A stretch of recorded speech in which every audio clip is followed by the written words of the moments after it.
तर मुंबईमध्ये भगवा गार्डला पोलिसांनी ताब्यात घेतलेला आहे। बोरिवलीतील आयसी कॉलनीतील ही घटना आहे।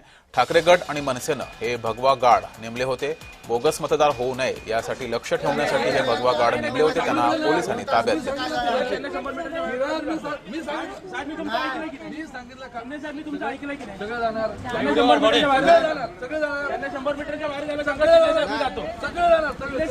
उद्धव ठाकरेंचे भगवे गार्ड हे आपल्याला गोवंडीमध्ये बघायला मिळत नाहीयेत, हे मानपूर शिवाजीनगरमध्ये बघायला मिळत नाहीयेत, हे मालवणीमध्ये बघायला मिळत नाहीयेत, हे मोहम्मद अली रोड वरती बघायला मिळत नाहीयेत, परंतु सर्व हिंदूंच्या परिसरामध्ये यांचे भगवे गार्ड जे आहेत ते फिरतायत।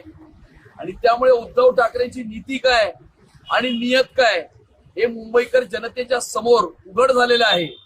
आणि या उद्धव ठाकरेंच्या मामुगिरीला परास्त करण्याकरता भरघोस अशा प्रकारचं मतदान करावं असे आव्हान मी तमाम मुंबईकरांना करीत आहे।